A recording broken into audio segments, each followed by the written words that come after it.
Alex, bine v-am regăsit la un episod de Spaima magazinelor alături de Carina. Eu sunt.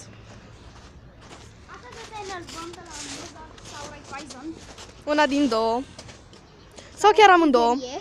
Sau la frizerie, una din trei.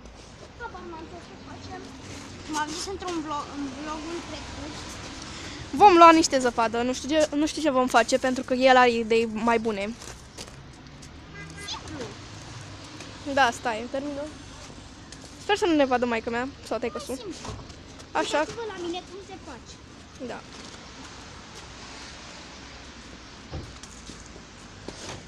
Parcă ies.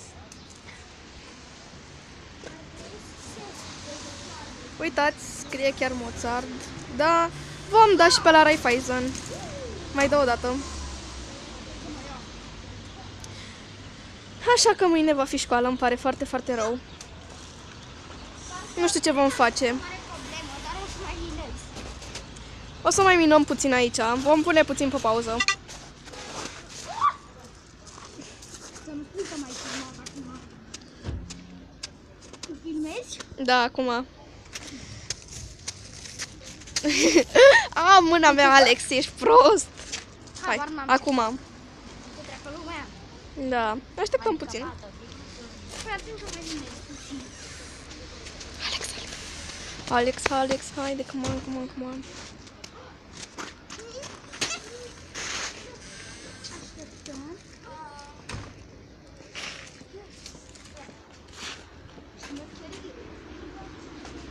Gata, Alex, termină-te.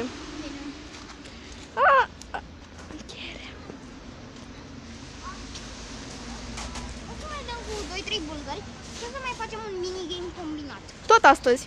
Da. Da, la Raiffeisen. O să aruncăm cu zăpadă mult în stradă. Și în Raiffeisen.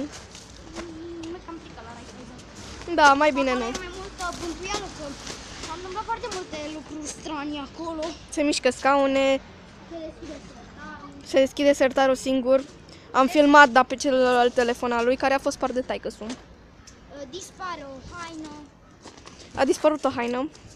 A apărut ceva în fața noastră ciudat, Fel de drăgușor. care l-a filmat.